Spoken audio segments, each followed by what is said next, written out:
Good afternoon, this is Todd Colvin coming to you from the floor of the CME Group. We are looking at energy and oil prices on the rise, extending the current trend, third consecutive weekly higher settle. Although a modest pullback, we did stay above 70, first time since July we've seen that on a weekly basis, and the market just seemingly kind of in that wait and see mode. Obviously there's been a big buildup here.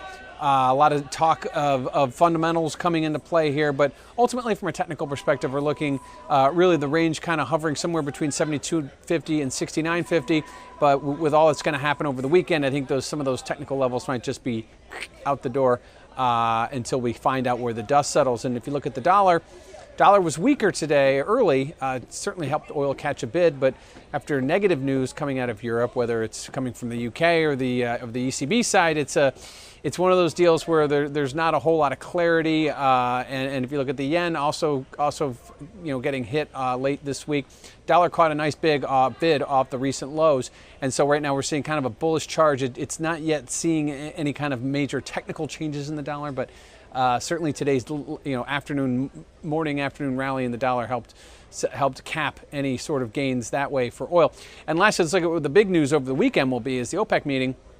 And they're going to discuss, among a number of things, probably President Trump's comments about get those oil prices lower or else. Likewise, who will fill the shoes of Iran's supply? And I think you're going to see it mostly kick in by the Saudis. But that's going to be a key reason to kind of they're going to continue to issue a little bit more, not only to fill what Iran's not producing, but also, I think, to keep a lid on some of these oil prices as they've been using production cuts as a way to kind of get oil prices off the low. So right now we are seeing a lot of trending higher oil prices. However, a lot of that can change on an OPEC meeting weekend, which we have now. Likewise, the dollar will catch a bit of a volatile move next week with the Fed meeting, and likewise the expectation for forward guidance on the economy in the U.S. So right now, a lot of things up in the air, but oil prices are higher and they are trending that way, but that can come to an end very quickly over the weekend. This is Todd Colvin coming to you from the floor of the CME Group.